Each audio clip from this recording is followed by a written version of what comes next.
Yo, people, lateness is greatness. Welcome back into the building. It's time for All You Can Eat Chelsea once again. You already know what time it is. It's time for you to slander me in the comments. What are you people saying? Go in, people. Go in. Oh, honestly, I didn't even mean to be this late, but I just completely lost track of the time, if I'm being honest with you. I was having a conversation, and also I was trying to set up some technical difficulties because my laptop was going to die if I didn't get that charger. But Younes, I have to say, it's nice. It's nice that you finally have. People can see you in something better than 180p. So many issues this week. You're doing better now. You're doing better now. The camera has been meaty. We've got that hopefully sorted. The lighting, people have been saying, "Yo, Matisse, what's going on here?" And then the mic as well has been failing me the last couple of days. But that's because I realized the setting wasn't correct. I mean, I feel like a newbie right now. I mean, it's amazing. It's nice. It's nice that you're like, there's no delay of you hearing what we're saying. I mean, Miz is no longer hearing me faster than you, and you live down the road, for goodness sake. You know? Wait, what did you say? Funny. What did you say? That was funny, bro. Miz, how are you, bro? Are you good as well? Yeah, man, good. Got a bit of annual leave coming up over the next few days, so good time to relax a little bit. I've just been so tired with work and whatnot.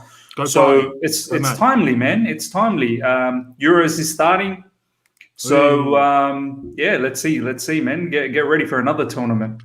Lovely. Go on to Turkey. Sorry, wrong country. I was gonna ask, Germany, bro. Germany. Oh, everybody's got their favorites. Okay. I see what's going on here. So I just wanna, before we get into, because I feel like half the show we'll cover, because we haven't really spoken to each other about these new links that we've been linked to and everybody's thoughts and opinions on how it works. And then the other half will cover the Euros and the boys. By the way, the Chelsea boys have been on form. Like they're smashing it. They're smashing it. I know it's just friendlies, but they look like as if they're playing for the Champions League final at the moment. It's just even so. Have you seen them at the training ground? I mean, they got basketball hoops and all sorts. Like everyone's struggling, and then Mason Mount Chilwell coming like, move aside, hold my beer, shut up.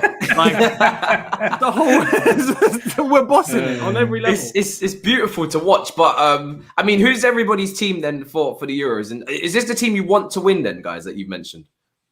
I've always followed Germany since I was a kid. So just a short little story. Italia 1990, before club football ever even came into my life, it was all international football. I didn't know club football until I actually came to Australia. It was like a whole new world for me, do you know what I mean? Like 1998. So Italia 1990 was the first ever match, and it was the final. It was in the villages of Bangladesh. Like literally, my dad, he knew I loved Germany so I was only 5.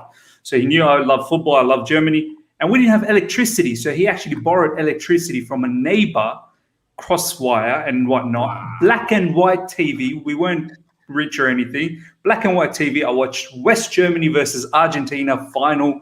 Lothar Matthäus, Klinsmann, Rudy Voller, like some epic moments. Germany won. So since then, I've been following Germany. Wow, that's mad. I mean, my story isn't as great. Born in England, got to support England, I guess. Yeah, legit, What man. about you, Younes? I mean, yeah, it's England all the way, isn't it? It's England all the way. I just hope they don't let us down. I saw Phil Foden's hairstyle and I was like, oh, great, okay. We've got Gaza 2.0. We've got Southgate, who missed the penalty in 96, now managing us. So it's written, isn't it? We're going to get knocked out in the semis. Is that what the Foden thing was? The Gascoigne? Yeah, he's got the Gaza hairstyle. And Gaza smashed what is he doing? Look, if he plays like Gaza, I've got no issues. Yeah, I mean, if he shows up like Gaza showed up back then, no problem. But he was a genius, bro. We'll see. He was a genius. He was. Gaza was unreal. But we'll see. Obviously, it's going to be England. Foden's haircut is reflecting his silver Champions League medal.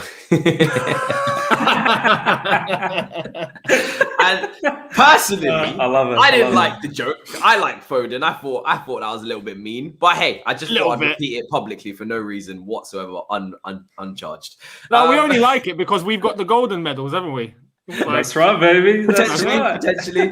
Are you going to be doing watch-alongs doing this for the England games? Are you?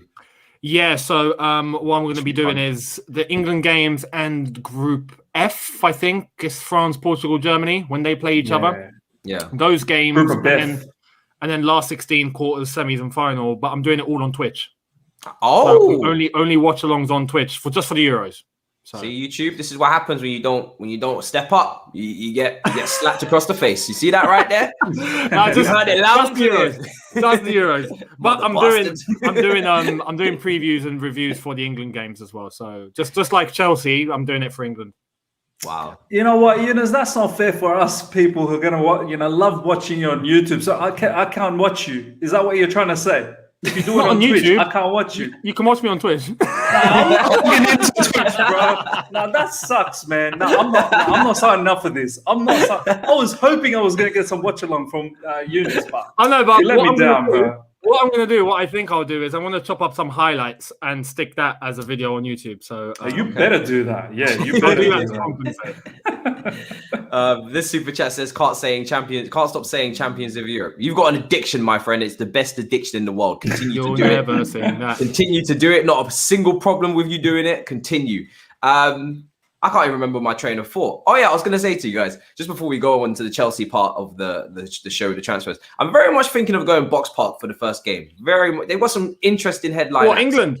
No, not England. So I don't know what the England Box Park settings are saying in terms of the hosts, but for the first game on Friday, they've got like Robbie Expressions and Sophie in Wembley, and they've also got Filthy Fellas in Croydon, which is very interesting to me.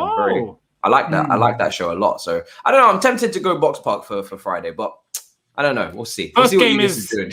First game, no, legit. I'm heading up I'm going up to North London. I'm seeing two of my mates. One of them's Turkish, and it's Turkey versus Italy. And it's gonna be in a Turkish place, so I'm gonna be surrounded by Turks, like going mental, and I'm up for this. I know they bring atmosphere, so I'm like, yes, let's go. Bro, Turks here in Australia, like Sydney especially, oh my God. I'm surrounded with quite a few Turks, and they've got the Turkey flag outside their balcony. They've all put their Turkey, lights on, the red and white. Oh my God. It's going to be hardcore, bro. And I think they're going to be a surprise. Yeah, they're good. You think there's going to be a shock result? I think there's going to be a shock, man. I like Turkey. I love the way that they play. They play as a team. They play as a team. Yeah. They play as a team. No massive individuals, but they play as a team. And this is what's been happening. Lately there's been a lot of talk about why Mbappe and Neymar, the whole madness with the French team. What you tweeted, Younes, the Mbappe and the Giroud. By the way, is it legit? Like Giroud actually stated that he felt like he'd. Mbappe needs to show Giroud some respect. Okay, so that's a Champions League winner. Yeah, I tweeted that out just because for the bants. France are imploding. England's are going to win it now. Yeah, like great. That's my only logic. I don't think France are actually imploding, but I don't know if it's true or not. I really don't know. Yeah, that's pretty strange. Someone said there's a filthy fella agendas against Chelsea. It's so funny watching again. Well, it sounds like they need someone to represent. But before we go into the Euros, let's circle back to the Chelsea situation, because there's been some links, and I'm sure everybody's well aware at this point. But it's the all-you-can-eat Chelsea show, and I feel like it would be a crime and a criminal act if I was not to bring up some of the Chelsea news over the last few days, which has been Haaland and Hakimi being linked. And I mean, Haaland, I believe we've spoken about a lot on this channel, especially definitely with you guys at some point as well. So, I mean, I feel like our opinions are going to be quite similar on that. Nothing's really changed with Haaland. Yeah. But Hakimi's a new one. Miz, what's your thoughts on Hakimi, first of all? Because as a player, the priority ranking of how much we actually need to spend on him, or how much we even need him in the squad, and just how you feel overall about the whole link. Man, I love it, man. I really do. I honestly love this. It indicates a couple of things. First of all, 3 at the back. These sort of speculations and these sort of links only indicates one thing, which is we want to maintain the 3 at the back and the wing back situation. And when you think about that, if you stop for a second, the season that had just gone by and we've been successful, fine. But we cannot hide the fact that right side can be far more dynamic, whether when it was Reece James, whether when it was Azpilicueta. As good as they have been in this particular season that's gone by, we needed a lot more in that attacking sense, right? Yeah. And, I'm liking the idea next season that if we continue with back three, no problems. But let's get ourselves an elite superstar for wingback, which is Hakimi. For me, I think, and this is just my opinion, don't shoot me, guys. I think he's world's number one wingback at the moment. I think there is probably not another wingback right now as great as him. So what? Marcos Alonso, bro. No, I'm kidding. hey, he's a European champion, so Hakimi doesn't have that. So I do understand where you're coming from. So is Tino Andrin. Tino Andrin is better than Paul Pogba tweets loading soon. I believe that. So I mean, look, I like the whole ideology with Reece James playing as a RCB, but then that position evolving next season, boys, into overlapping CBs. We've already seen Rudiger done madness driving forward. We can perhaps see against low blocks Reece James do that. We've seen Azpilicueta score against Burnley by doing the overlapping.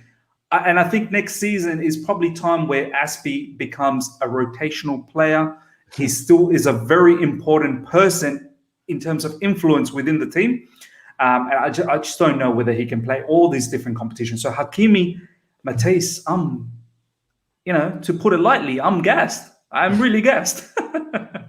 That's glad to hear. I'm glad there's some positivity about the move, because I think it's caused a lot of uproar and debate in the Chelsea fan base, as everything always does. There's never really a situation where calm and peace is the main feeling. And I think with Hakimi as well, I like the point you made about not having a true right wing back, because I completely agree. I think sometimes we forget that regardless of whether Reece James or Azpilicueta, when they play over there, we are lacking something. Reece James, Azpilicueta, they wouldn't be your out-and-out wingers to go 1v1 to dribble. They wouldn't be the most daring with their runs at times as well, and taking advantage of the space at all opportunities, which I think Azpilicueta is actually surprisingly a little bit better than Reece James at times. But then the output from the crossing perspective of Azpilicueta is not quite there. So I just think when you're talking about a complete package, and I've been one to push Reece James to the right side centre-back role quite a lot. So I definitely have got no complaints in terms of moving him there. I mean, Younes, how do you feel? Because just to add in this extra point to it, but Livramento, that's been a strong case for a lot of people as well as to why they potentially are not so keen on Hakimi. Do you think there should be this amount of, not even hype, because I think at this point we can see Cobham is a very talented starting point for any young player, but do you think there should be this much fuss about Livramento? It's yes and no, isn't it? I mean, the only reason why, let's be realistic here, the only reason why the lads that we've managed to put into the first team from the academy actually came up was because we had a transfer ban. It's as simple as that, and it worked out brilliantly. We're lucky, to be honest, because who knows what would have happened if we didn't have that transfer ban. But to then, only rely on your academy, no. Like we're gonna be signing, we're gonna be bringing in players, and with the vision of Azpilicueta beginning to, I think eventually going to slow down, and going to decline, because that's just normal, and we have to get ourselves ready for that. We shouldn't wait until he has declined to replace him, or not just replace him. I'm not saying just oust him out, but he's not going to be playing as much. I do think that it would be wise to start preparing for that now. And if Hakimi is available, mate, you do it. You have to keep the standard high. You just have to. Yeah. With Livramento, I don't think that actually necessarily jeopardizes his future, because once he has time to develop. He's still really young, so it's a case where for the next, not just next season, but the next couple of years, next 3 seasons, that's a chance for Livramento to develop.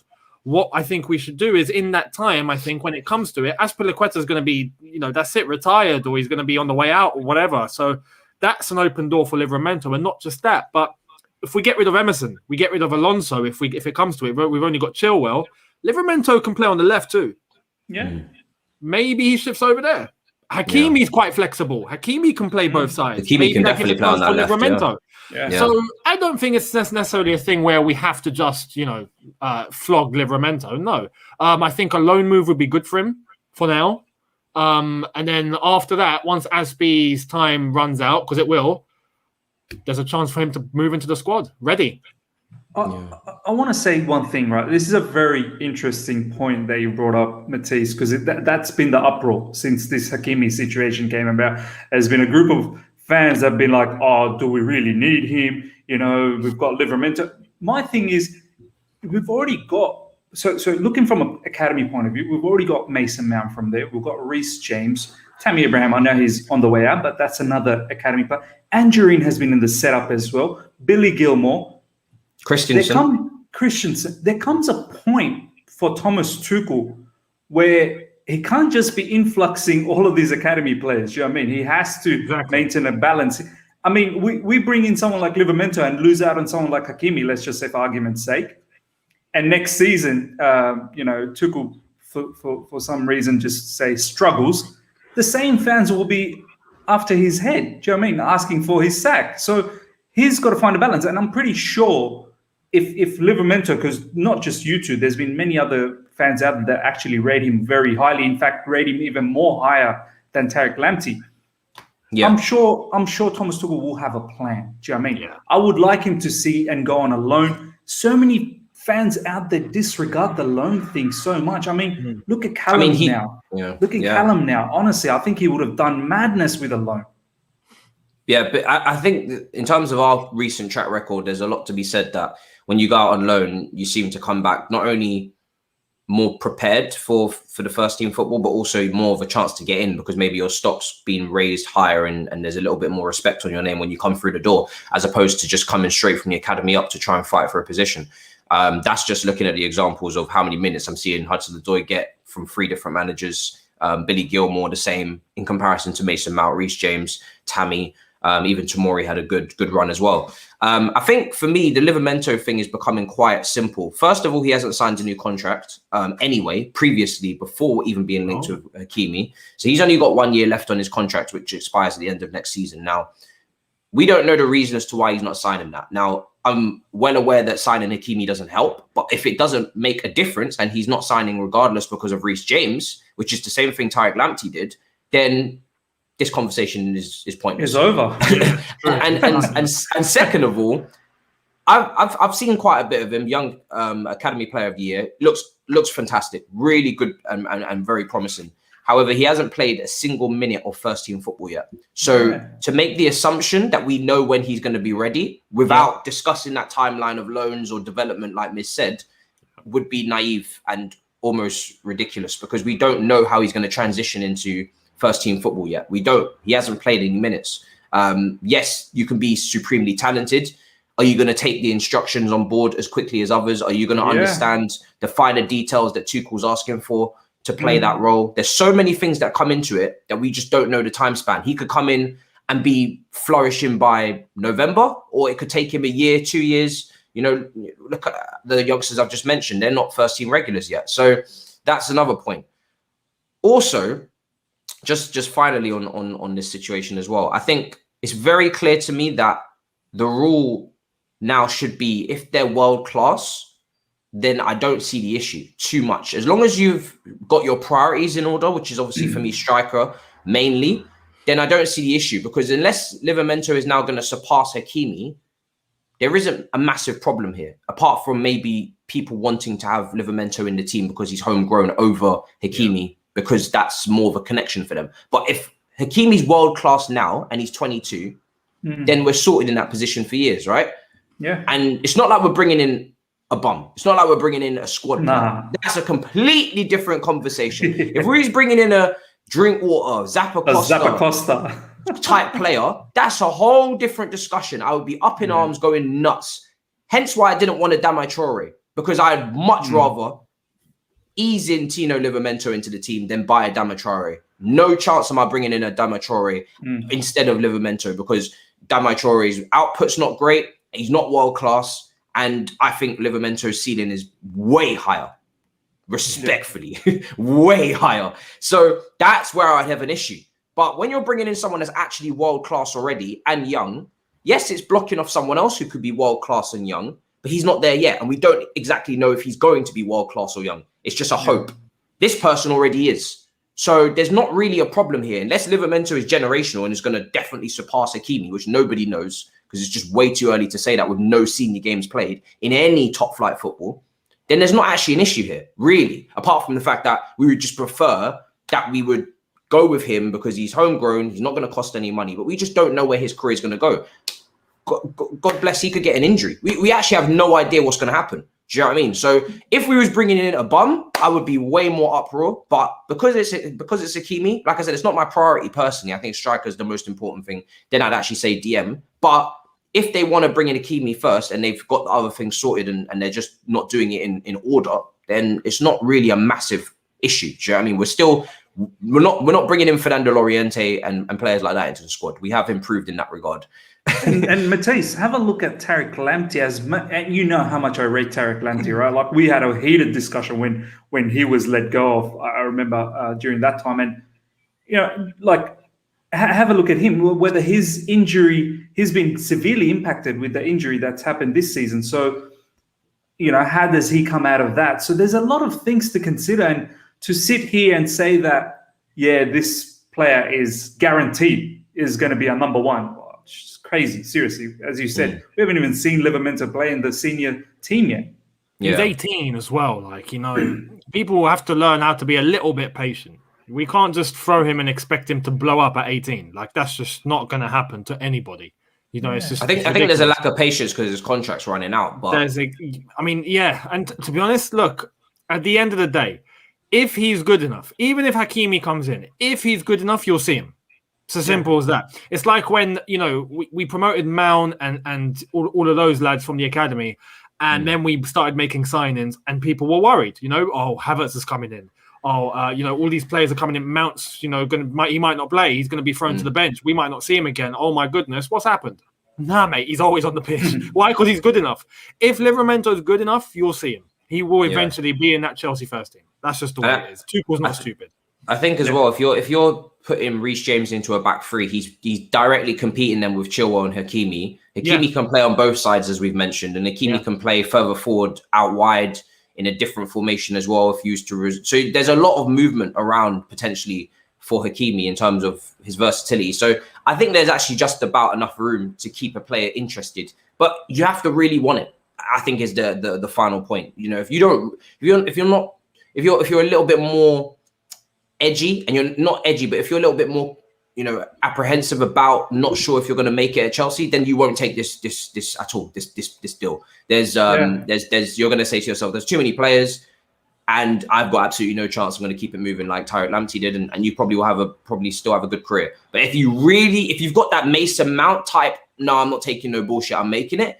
There's still space for you. There's still space. You just have to really believe. And I think we're going in a direction that Chelsea fans need to understand.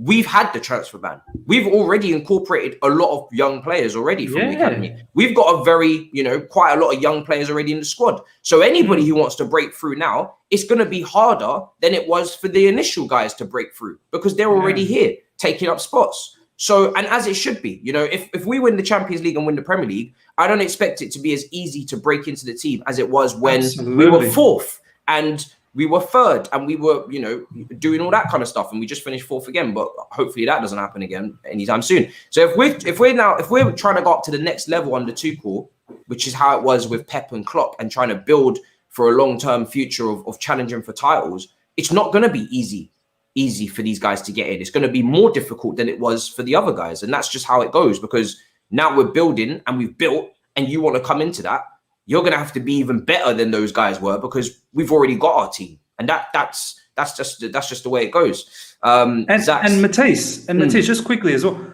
have a look at Mount's progression path. I mean, has that been bad? Like, he's been to Vitesse, he's been to Derby, he's been he's done the journey. Do you know what I mean? Like, has that not worked out? So why give Livramento straight through? Your passage come through. You are exception. Like, I don't get it. I don't like. Why not go look at Mark Gehi? He's still doing his rounds. Do you know what I mean? Yeah. So I agree with that, to be honest. Zach says, do you think we'll get Haaland, considering Fabrizio Romano's tweet that he is extremely difficult if Sancho leaves? I personally believe that Haaland is available if we pay the money. Money talks, people. Dortmund are not Dortmund are not one of those. Dortmund are a selling club at the end of the day. They always have been. They potentially always will be with the current structure in Bundesliga. Everybody that isn't Bayern Munich are basically a selling club. Does it mean that it's not difficult to get him out? Of course, it's very difficult. But I think if we really want him, you can get the job done. I think the key here is that, first of all, Chelsea need to prioritize between him and Lukaku. I know Lukaku said he's not moving, but people say a lot of things. And once you prioritize one player over the other, and it seems to be Haaland from a Roman Abramovich standpoint, then you go tooth and nail to get him. Because I think, I've seen Man City linked with Grealish and Harry Kane. And if they get Harry Kane and we don't get an elite striker, I would find it very difficult to say that we can challenge for the Premier League on a serious front next season with the current strikers that we have. Younes, are you confident that we can get Haaland after all this talk? Yeah. You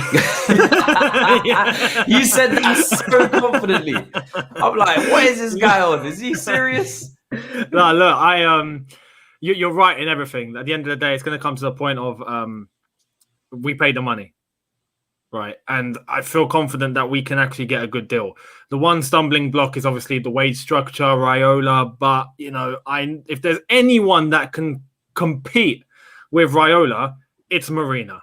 Yeah, so I'm confident in that. Here's the thing. I think it's going to take time. I think similar to how Havertz went down. Do you remember how the way Havertz went down and all of us were exhausted? Like every single thumbnail we all put out was Havertz. Every single video was Havertz. Every tweet was Havertz. Now it's like, I think it's going to be the same thing. Maybe not as long, but I think it's going to be the same thing. However, I think it will happen. I think Haaland will be a Chelsea player. Someone says saying no to Hakimi is like saying we don't want Haaland. We've got spoons, knife, and fork. Big up spoons, knife, and fork. I missed that, man. Hey, by the way, that's Matisse's call. Don't you be stealing that. Do you know what I mean? Spoons, knife, oh my goodness! Honestly, how is he doing? By the way, does anyone know? I have no idea. We've been so successful lately, Miz. I can't believe Younes. We've been so successful recently. We've been allowing him to develop in peace, instead of saying that he needs to play immediately in our next Premier League game. Oh, what was it? What happens when you're successful? It's crazy, isn't it? I think he was nominated for. Was he nominated for Chelsea goal of the season? I think like in-house within the club. Like I think one of his goals was up there with, I don't know, like the top 5 or 6 like nominees, and I was like, oh.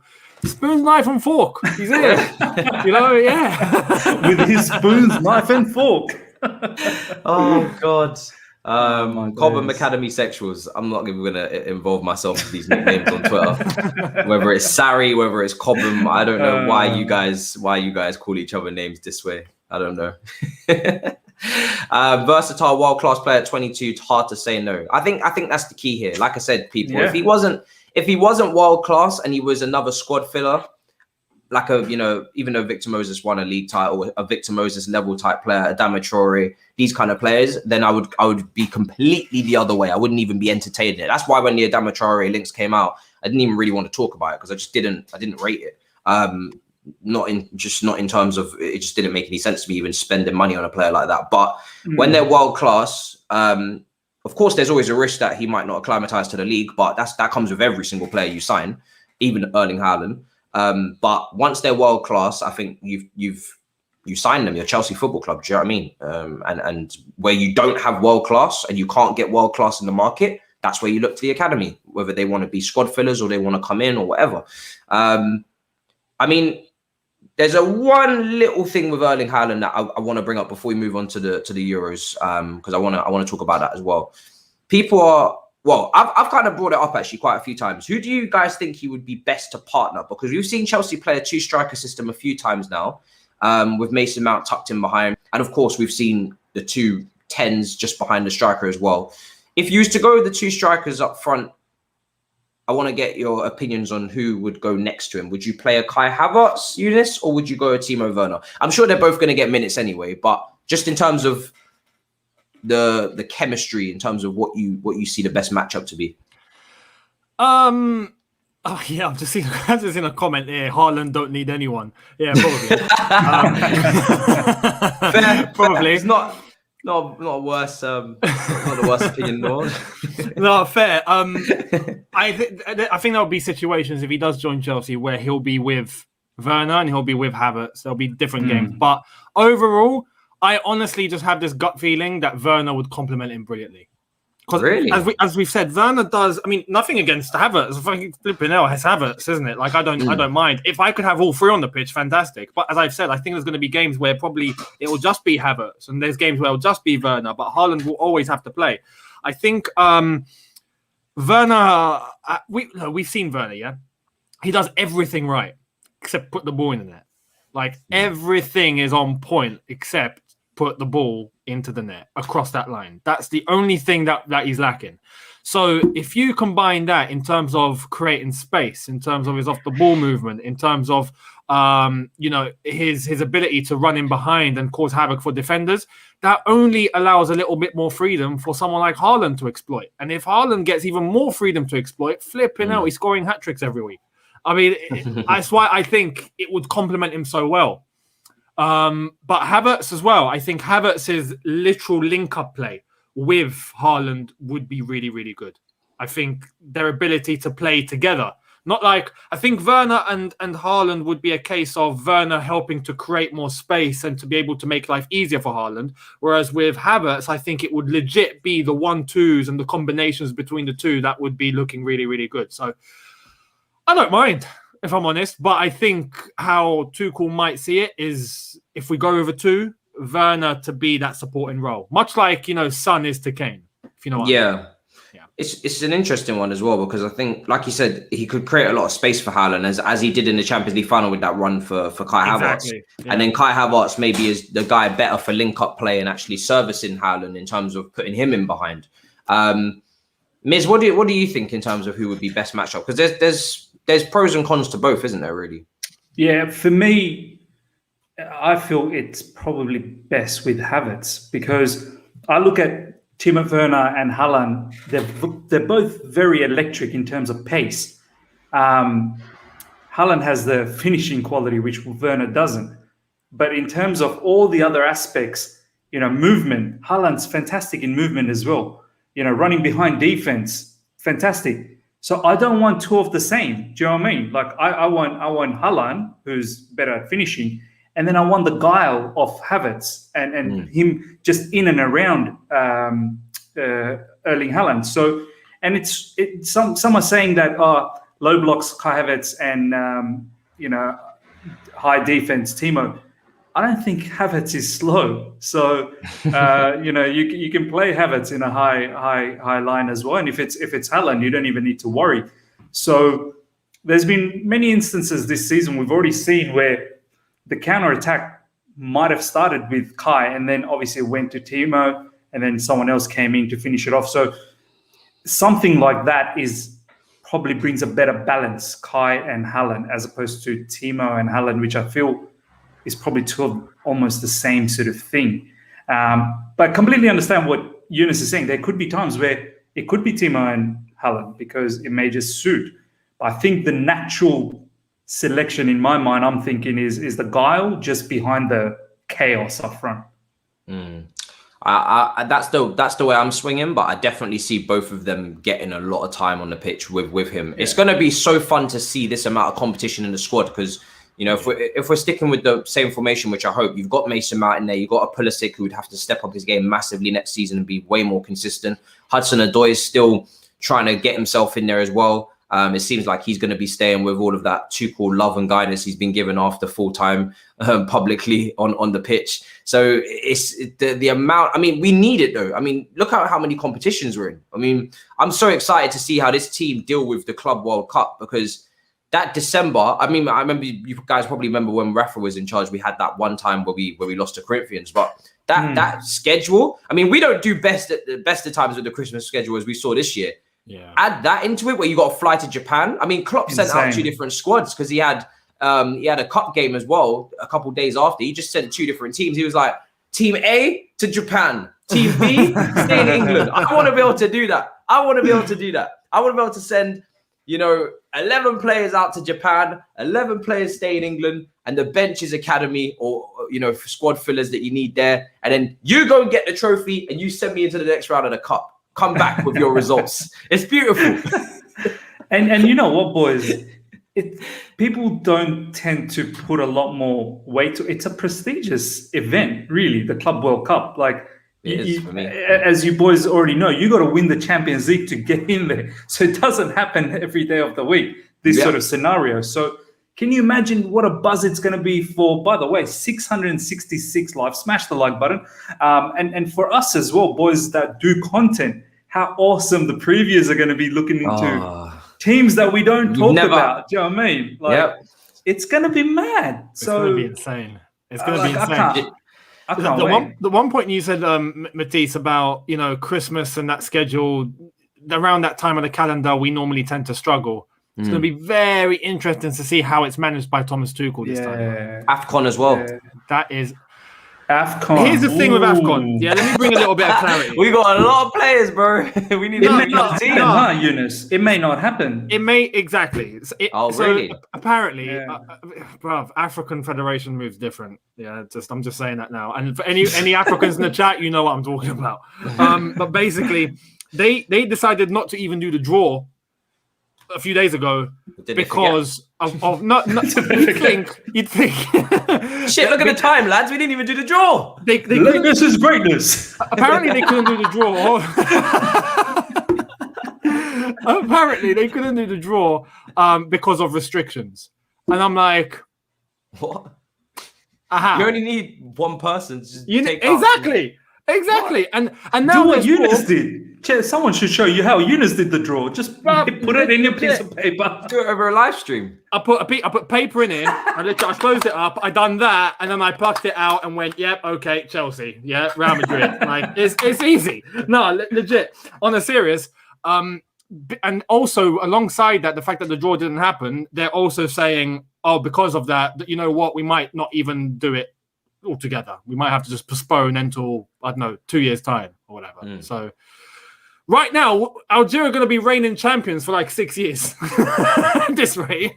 But I really wanted to watch Algeria as well. Because I really do love AFCON. It's such a vibe, man. So much talent as well out there. And it is again, I keep making this point. It does frustrate me that a lot of players from these countries don't play for them and actually do play for European countries. Because if you actually put the squads together that actually are like home, from homegrown from that country, Matisse, have you seen serious squads?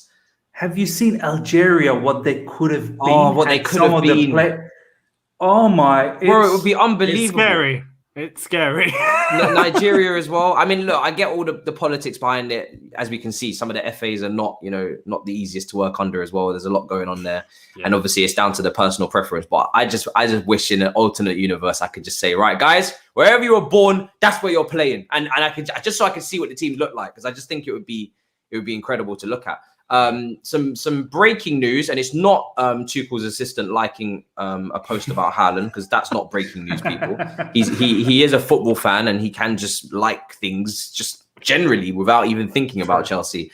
And I'm sure he's got absolutely no say on how Chelsea operate in the transfer market. I'm sure Marina's not going, well, I was going to offer 140, but now that you've liked that post, I'm going to go to 150. Look what you've made me do. Look what you made me do. You're going to get me in trouble, Roman. But this is official, reported from Fabrizio Romano, that Manchester United have agreed with Sancho's camp on personal terms until 2026. Jadon is not creating a problem. Negotiations are now starting with Dortmund, 95 million the price, no agreement yet. Manchester United now feel closer to Sancho. Now, just like they did last year. Last year. This won't happen. Now, after all those Glazer protests, I would strongly advise from a non-biased standpoint that Mr. Glazer gets that deal done, because otherwise you may find yourself with a very damaged Old Trafford to come back to, and that would be a lot of costs. You may actually have to pay more money to fix Old Trafford than the Sancho deal itself. So it's not a threat, and I don't personally even want you to do it. I'm just saying from a non-biased standpoint, you may want to look into that as a business investment. But I mean, people were talking about Sancho to Chelsea a lot, and we're going to get to these outgoings, which are a little bit more realistic, or at least more relevant to us. But I think if you're looking at Hakimi as Thomas Tuchel, then you're waving the flag on Sancho. You're not getting both, especially when we need a striker. And I think Chelsea board want a striker. That's the key here. They want a striker. And then a DM has also been linked as well. So I don't think, and I've always said this as well, as much as I want Sancho and I like Sancho, personally, Ziyech has only been here for one season. Is it fair? Not really, especially with all the factors that surround why he maybe hasn't been as consistent as you would hope. And these are factors that you have to take into account because he is a human being. Not having the game time like everybody did at the end of last season when the Dutch league finished incredibly early. So he was kind of coming in rusty. 2 injuries as well. One when he picked up form, one before the season just started. These are factors you've got to take into account. Change of formation, change of management, change of instructions. It means that next season, of course, he's got to deliver under Tuchel if he wants to be here for any longer, in my opinion. But I'm not personally, pushing to sell him after 1 year. I'm not pushing to sell any new signing after a year. And then you've got, Hudson-Odoi, Pulisic, who are still developing. And if you believe in their talent, then there you are. That's your explanation for that. And Kai Havertz, I think, he's gonna explode on the scene, I hope, with what he can do in that role. So, not saying he's not needed, because he's obviously, he's going to improve the team, improve the 11. But it probably wouldn't be fair to what we've already bought. If you've already bought creativity the previous summer and the previous 2 windows, really, with Pulisic included as well, then bringing in another creative winger, it's kind of just makes you look like as if you didn't know what you was doing the last 2 summers, if you was to do that. But Ziyech and Zuma, someone's asking here, will they leave? I mean, first of all, what do you guys want to happen with these 2 players? I'll start with you, Miz. Do you want both of them to stay? Oh, man, you know how I feel about Ziyech, right? I love the guy so much, but the issue here is, Matisse, we need to be realistic in the sense that if it's 3 at the back again and we continue with this inside forward situation, I need to sometimes be realistic as well. Like, it's great to be a fanboy, and I am, but I don't know if Ziyech fits in. Do you know what I mean? Like, Mason is a shoo-in. If we get Haaland, that's another spot. And then it's between Timo and Havertz. And then you have Pulisic. Then you have Callum. Do you know what I mean? It's just, if Ziyech is happy to be a rotational player because that's what he will have to be, then fine. But I think Ziyech has just got too much swag about him. Do you know what I mean? He's got too much cockiness. And I love that. You need to be confident of yourself. So I'm not sure if he's going to be happy to just twiddle his thumbs in the bench. Do you know what I mean? He'll be like, I'd rather go to AC Milan or wherever and be the king there. And you know what? I'm happy for that because I love the player. So do I want him gone? No, I want him here. But I think it may be to a point where he'll have to go. If it's not him, it's 100% Callum. So it's between those 2 because I think Pulisic has found himself to keep in the team. So it'll be between Ziyech and Callum Hudson-Odoi. Personally, I would keep Ziyech, but I know people like Callum and whatnot. In regards to Zuma, I think once again, if we go 3 at the back, boys, unless we bring in Marguihi,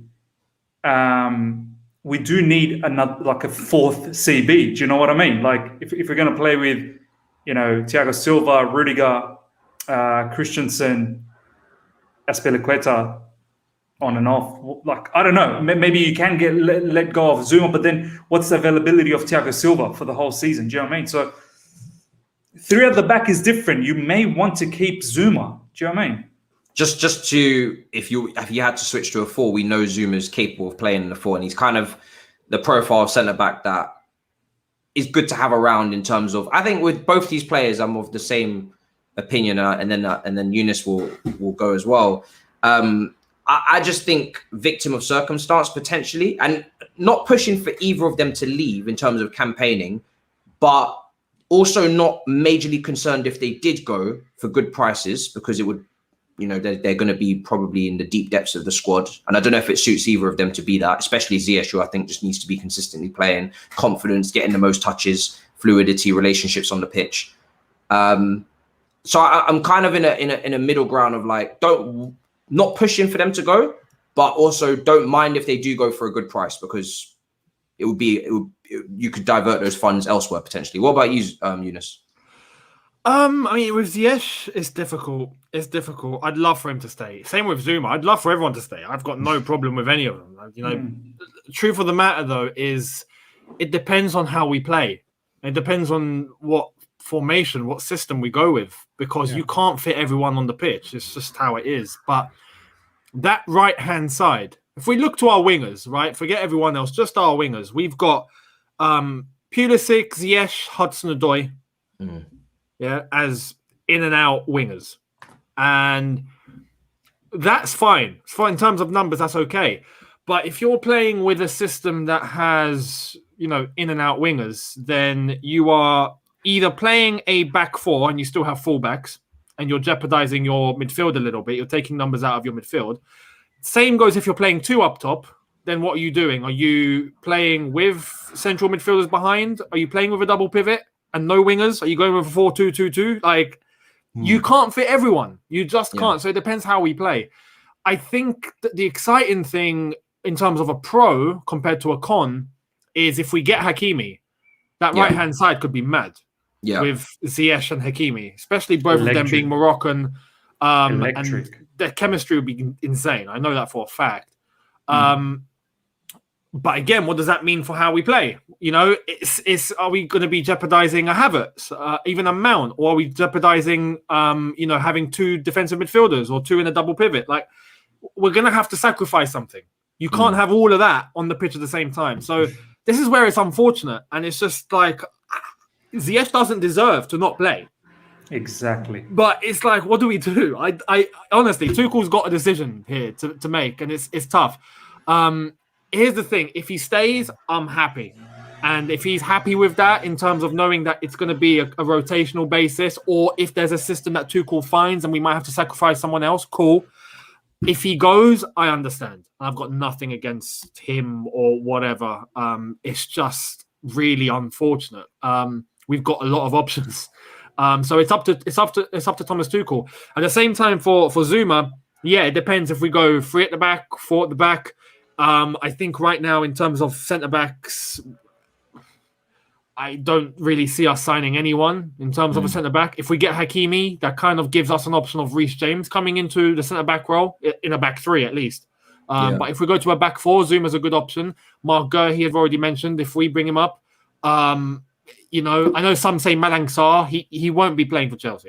I don't think so either. I've just read in the comments. Someone just said he barely plays for Porto. Someone said if we let go of Ziyech, he could be another Kevin De Bruyne. We cannot continue to overuse this term, people. I don't know what you're drinking in your tea or coffee this morning, but take it out and keep it moving, okay? Not to say that Ziyech... Actually, no, I probably will say this. Ziyech is not going to be Kevin De Bruyne, in my opinion. I don't think he's already past it. You mean he's like 28, 20. Well, you know what? Exactly. This is another point. When you look at the other lads, and this is probably a thing that's got into Thomas Tuchel's head. If you look at all the other lads that we have, all of them, 21, 22, 23, 24, all of them, including Pulisic, Hudson-Odoi, even younger, all of them are in that age bracket. Yeah. Ziyech is 28. Yeah. He's in his prime. Yeah. Like this now is his prime. You know what I mean? So Tuchel's definitely thinking of that. 100% in terms of priority and in terms of who gets in and how to build for the future. He's definitely, and that's not to say Ziyech is finished. He's not finished. He's definitely got another 3-4 years in him, but that's it. Yeah. He's got 3-4 years. The others have 10. You know what I mean? This is the thing. If he doesn't have the same consistency, if he doesn't have more consistency and more output than the younger ones, then he will be the one sacrificed. Mainly because A, like you said, he's older and he's in his prime, and B, because he costs the least. So he's the least in terms of investment. He's the one that Marina can get the money back for easier. So that's why he's at most threat. And Zuma is also at most threat out of all the centre backs, simply because he's not a ball playing centre back. He's just not. Yeah. You know, under pressure on the ball, he is the one most likely to make a mistake or choose the wrong passing option and not progress the ball and play the simple option or take too many touches. And again, that's why for me, both of these guys, although I'm not going to campaign for them to go, if they do go, if Tuchel decides that, I've got absolutely no qualms about it, because I can see and understand why both why he would move on both of them. Because Tuchel didn't sign Ziyech. This is the key here. That was under Lampard's tenure. So he shouldn't either feel any type of way of letting him go in terms of, oh, well, he's only had one season, because he's not his player. If he didn't want him in the first place, then that's it. You know, that's comes part and parcel when you have to change manager so often. There's no emotional connection. Yeah, there's no loyalty or emotional connection to there. He has to build a team that he thinks is best. Here's the thing that I want to say to you boys, and then let me know what you think. Can you put your mortgage down? Let's just say if you're a betting man, right? Can you put your mortgage down to say that Pulisic is going to last the whole season? Do you know what I mean? No. Like if we say that, yeah, okay, here are our forwards. In terms of injury. Yeah, in terms of injury, right? Okay. So, do you know what I mean? Like, if we assume for a second that, okay, we get Haaland. So that's Haaland, Timo Werner, Havertz, Pulisic, Callum Hudson-Odoi, and Ziyech. I can straight away say that I'm not certain that if Pulisic is going to last the whole season. So that then poses an issue that, well, I'm already going to be lacking some game time there. Do you know what I mean? Like, I need someone. You don't want like a Tina Angerin to come in and fill those games, because we want to be competing for titles next season. And this is no disrespect to Tina. I hope he does get some minutes here and there and whatnot. I think he should go on loan personally. On loan, exactly, a loan. So there's that factor, the Pulisic factor. Callum, is he also, I mean, I haven't seen consistency from this lad. And I know a lot of people are going to say, give him game time. But in this Chelsea team, game time is difficult. Look at Ziyech. He scores a goal. Next game, he's not starting. Do you know what I mean? Literally happened to him twice when he scored against Man City twice. And then the following game, he didn't start. So it's very difficult, right? So from that perspective, boys, a question for both of you guys. Let me know what you think. Like, would it be wise to let someone like Ziyech go, or would it be wise to let someone like Cho go for the time being? Because if Pulisic gets injured, or even Havertz, because Havertz is 21. Do you know what I mean? He's 21. I don't think Hudson-Odoi going is even in the question, because I think if it was, then we would not have seen that report saying that he wants to stay and commit to Tuchel. If we're seeing, and this is just analysing behaviour, but if we're seeing that level of emotion and investment and commitment at full time, after nearly every single time Hudson-Odoi features, him and Tuchel are either communicating tactical instructions or there's some massive hug going on. You know, you don't really, that's not forced, because he's not doing that with Tammy. And I've said that so many times. So that must mean that he really believes in that talent. Really, and again, yes, he's 20 and he's inconsistent, but we have to remember, this is a player that in Germany, they rate extremely highly, and Tuchel will be a part of that. You know, Bayern Munich's scouting system is ridiculous. So the Germans, I mean, they continue to keep trying to take our young players. Hudson-Odoi is a part of that. Who's the other one that ended up at Bayern Munich as well? Musiala. He's looking like a good player. I think that in Germany particularly, they've copped onto the fact that Chelsea's academy is the best in the world, in my opinion. So they, German. Yeah, so clearly so clearly, you know, he clearly rates him, and at least he wants to put the investment and the time into him. So I don't even think it's going to happen in terms of him going. And also, if he is going, he'd have to be sold, because I don't believe that his agent Bradley is interested in a loan move. I don't believe that he's ever wanted Hudson-Odoi to go out on loan, regardless of what we think. You know, do you see a lot more minutes for Callum next season, Matisse? Do you see him getting in like a lot more than what he got this season? It depends on Ziyech if he stays or goes. I think that's the key thing here. Because like you said, I think somebody would have to make way, because there is such a thing as unhealthy competition. And personally, like I said, I'm not pushing for him to go. We're gonna be in a lot of competitions. However, someone is going to get shafted more than likely, unless there's an injury, a big injury, which you never hope for anyway. So I don't see it as realistic that Hudson-Odoi goes, to be honest, because I think if he was to go, I think it would have been a lot clearer. You know, it would have been public news by now. What do you think, Younes, out of those two for you?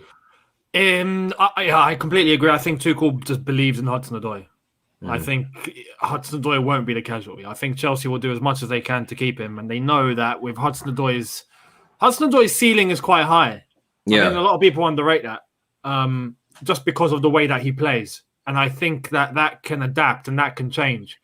Sometimes, and I get this, sometimes I look at Hudson-Odoi and I feel like there's like a little hesitancy there in his play compared to how he was at youth level, where he just looked so free and he just looked so flamboyant, and he would, twist up 5 or 6 players and go on and score, and he would actually shoot quite well.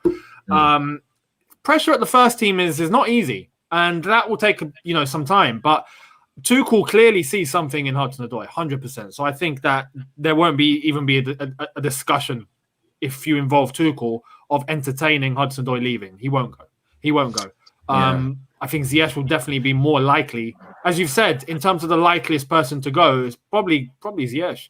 It depends now. If an offer came in, for example, if a club came in and said, yeah, you know what, big bid, I don't know, 40, 45, 50 million, Chelsea probably listen. Yeah. Right?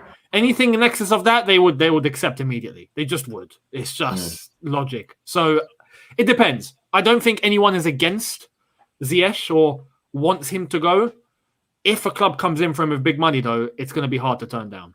Especially in this current formation as well, not being really his strength. Yeah.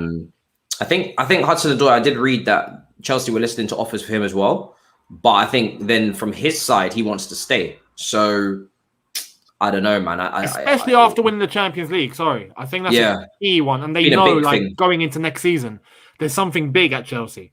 So I don't think a player would actively go, I want out. Like, you want to find out what's going to happen and be a part of the squad. I think that's a big factor now. I think also we forget how young he is at 20. I personally think Pulisic is not at more risk right now because he's the one that was invested in, and he's the one that that Chelsea are going to give a lot more time to potentially because of that transfer fee. But I think the fitness issue that you bring up, Miz, is an important one, and I think he needs to be consistently fit now and performing hopefully next season, or at least being a lot more consistent in terms of just his overall game, where he can be a little bit more considered as a solid, consistent, shoe-in to start in this team for the amount that we invested. So I think he's another one that's got a big season ahead of him. I think all three of these guys, if they're at the club, have big seasons ahead of them. When you've got players like Sancho, and this is a part of the pitch where the best players in the world tend to play. So yeah, there's patience, but this is Chelsea as well. There's only so much patience, especially with that position, I think. This super chat says, I think we should switch to a back four for some games. I personally, in terms of my take on this, I just think we should stick with what we've got in terms of don't fix what's not broken. But I think if you have the right wing backs on the pitch, you have to have the right wing backs on the pitch. But if you have the right wing backs on the pitch, you can switch formation in game and go from there. 2018 has made you a lot delusional again, talking about semis, etc. Forgetting the tough draw and who the manager is. You're lucky to get out of the quarters. I'm guessing you must be talking to people in the chat about England, because I don't think anybody in this conversation is deluded by where England can go. I mean, did we even give England predictions? I don't even think we did. Yeah, no, where's this coming? I have no idea. Maybe it's for someone in the probably chat. from the very beginning, because we spoke about it at the very beginning with Foden's hairstyle and all that. Yeah, I'm on record as being maybe too pessimistic about England. So yeah, that's. Mate, look, it's coming home. It's coming home. It's you. It's coming home. It's you. You're the one. Younes does that. Younes, every day I see some crazy stuff. It's coming home. It's coming home. And I just chuckle. I'm like, bro, it's coming nowhere home. England is not winning it, bro. Come on. I'll tell you what, like, I don't know how it's going to be in the next few days, but right now there is a huge sense of pessimism. It's flat. I've never seen it like this. Normally before a tournament, flags are out, cars have flags on them, there's scarves, there's all sorts. I mean, Matisse, you're familiar, and probably some in the chat will be familiar with Bermondsey. But that's the only place, I think, in London where there's actual England flags. Everyone else right now, it just looks like a normal time. It doesn't actually feel like there's a tournament about to begin. Yeah, I mean, they've got their flags out regardless, haven't they? Yeah, pretty much. But there isn't a buzz like there normally is. So I don't know. That might work in our favour. Thanks, Southgate. Mine, but yeah, Southgate. A lot of people are just not buzzing about Southgate. We know we're going to set up in a back three. Bro, who's England got first up? England's got Czech Republic. Czech Republic. Croatia on Sunday. Sunday. But I hope Czech Republic pumps England, man. I want to see a slapping. No, get Czech Republic. Get out. I think it's Croatia. I want a slapping, bro. Czech Republic, come on. Who's Czech Republic on? I don't even know who's in that squad. I think it's Croatia, no? I'm pretty sure we have Croatia first. I think it's Croatia. The chat will let us know immediately anyway, because they're on. I'm gonna check out Croatia. Yeah, it's Croatia on Sunday. Croatia on Sunday. Yeah, Croatia, then Scotland, then let's Czech have Republic. a look, bro. Kovacic, come on, Kovacic hat trick. That's what I'm hoping for. Now, Mount is gonna twist up Kovacic. I must say as well. I'm looking at the squad, boys. I have no idea who these players are. Who are these? That's where we tend to struggle. Yeah, I must say though, our Chelsea lads have been doing very well in internationals, which was meant to be a bigger part of the show, but Chelsea obviously. They got Luka Modric, bro. They got Luka Modric. There you go. He's coming towards the end. Mount dealt with him once already. He'll do it again. Did you see? He's a Chelsea boy, right? Pasalic. Mario Pasalic, yeah. Was. Atlanta now, I believe. Yeah. Did you guys see Giroud's brace as well, and that whole? Yeah, I did. Benzema, I think, came off with an injury, then Giroud comes on and gets 2 goals. Who's the go-kart now? It's just funny, isn't it? Because Giroud continues to be undermined in a French shirt and just continues to do the business every single time. And then that beef with Mbappe that we was referring to earlier, not even a beef, but just reports in terms of Mbappe being a little bit felt like maybe he was dissed in terms of not passing the ball to Giroud. But when he came off, Giroud got 2 goals, so it is what it is. And to be fair, the German team as well, not doing too bad. Havertz, Werner, Rudiger, clean sheet. I was looking at the German squad, man. Wow, Gundogan in the middle as well. Kimmich, up front, firepower in the back. It's craziness, bro. It's a crazy team. How they fluffed it in the last World Cup, I still can't believe how they couldn't go through against South Korea, Sweden, and Mexico. And we didn't go through. Germany didn't go through, which was crazy out of that. But this group is insane, Matisse. Portugal, France, Germany, and who else? Portugal, France, Germany, poor Hungary. Germany and Hungary. Hungary is everyone's gonna be hungry to play Hungary. That's number one. Everyone will be hungry to play them. But bro, Portugal, if Germany can get the victory against Portugal, then it's done because France is gonna be a different level. The thing about Germany is that they play the 3 at the back, but it's not the Thomas Tuchel 3 at the back. It's crazy 3 at the back, Matisse. It's literally sometimes if they play with Matt Hummels in the back, like it's just Matt Hummels. Everyone else has just left them. Well, I hope they don't do that against France and Portugal, otherwise they'll be coming and it's literally Hummels and Neuer, sweeping. So if you beat the intense press and counter press and you somehow manage to wriggle through, literally you can get 5-on-2. And then it's hallelujah. Sounds like the Bundesliga, if anything. So sounds like home. But you've got Rudiger back there as well. It's a very good team. I think a lot will depend on how Timo Werner plays in terms of if he's firing or not, or if they go with Kai Havertz up top. Because I think firepower for Germany, just in terms of strikers, they're falling a bit short in comparison to where they used to be with like a Closer and players like that up front. So that's the only one little weakness or worry I have with Germany. What other Chelsea players are on form before we wrap up? Is there anybody else that was doing the business? By the way, is Billy Gilmore in Scotland? Billy Gilmore's gone with Scotland. Looking forward to that. That's going to be crazy. England, Scotland, Billy Gilmore in midfield going up against Mason, Chilwell, and all that. Yeah. That's going to be fun. That's going to be mad. That's going to be mad. Sorry, Billy. We're going to have to destroy you. No, but you know what? Here's the thing. I don't know if you guys realise or if you've checked. Ampadu too for Wales. Yeah. If England finished first in the group, it's actually worse than finishing second. Is it? Oh, is that right? Yeah, because whoever finishes first in England's group will play either France, Portugal, or Germany. I'm not going to lie. It doesn't matter who you play out of that. It's going to be a long day. Exactly. But if you finish... so hold on a second. Hold on. Say that again. I need to get that down in my head. If England finish first in their group, right? They will play whoever finishes second between France, Portugal, and Germany. Basically, and if you finish second, what happens? No. Sorry. If you finish second in the group, though, you play Poland or Sweden or I don't know, whoever's in that group. Wow. Well, hello. Jurgen Southgate just does a counter attack here, just lose again. I think Southgate even knows this information.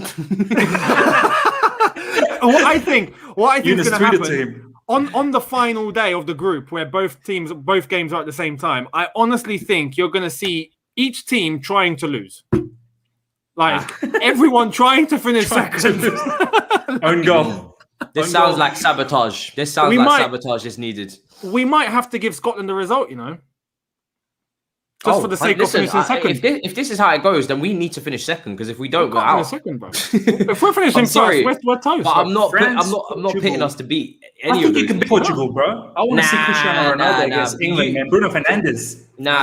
Cristiano Ronaldo versus Maguire and Stones. I think he'll find a way, in my opinion. I think he'll find a way to get it done. I really do. I think he'll find a way to get it done. For me, there's something about Ronaldo. Remember Portugal? They've won the Euros and the Nations League recently. There's something about them in knockout competition. I think they've just got something there. They love it.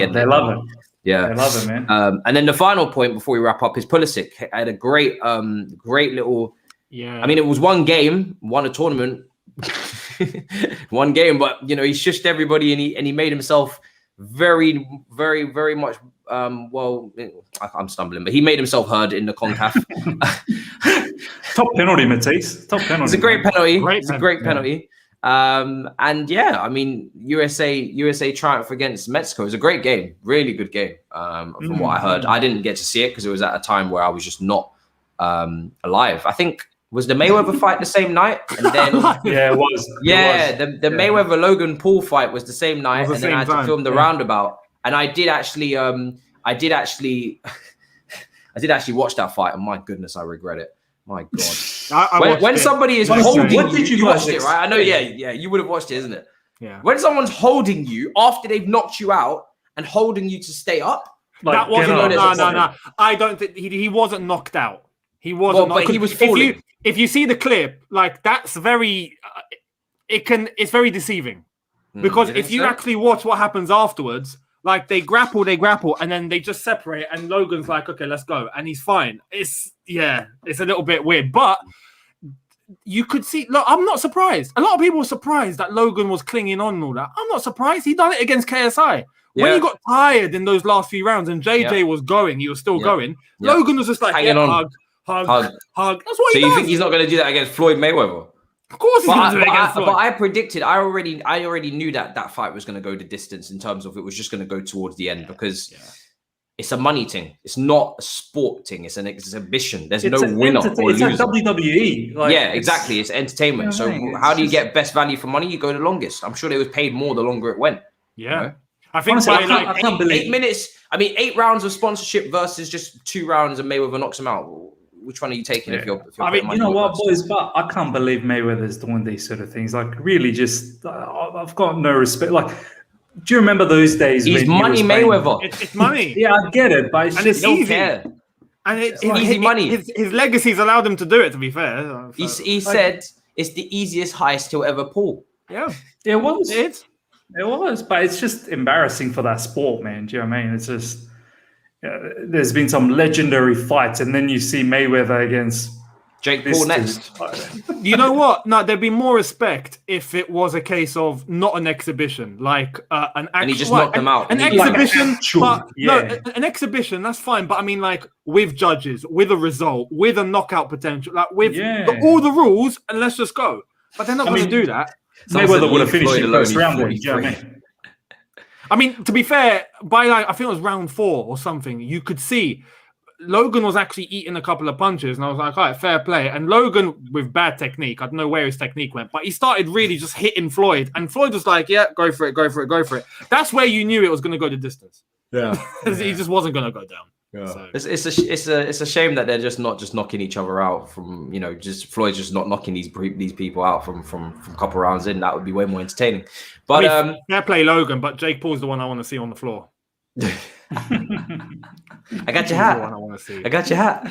Oh my God, who gave this man money? Anyway, we're gonna wrap up. We've covered everything. We've covered all the transfer news and positions that our potential future stars can play in. The outgoings. We've covered a little bit of a little bit of pre-Euro form from some of our Chelsea stars in terms of their performances going into the tournament. And we've covered the fight that wasn't really a fight. Younes, let the people know where to find you and any content you got coming out, bro. Let them know. Yeah. Pleasure once again, lads. Love this, of course. In terms of where to find me, obviously, as you can see, Younes Talks Football. I've got the obviously there's still daily Chelsea content on my channel, but I'm going to be doing so tomorrow I've got a Euros prediction videos coming out, double upload.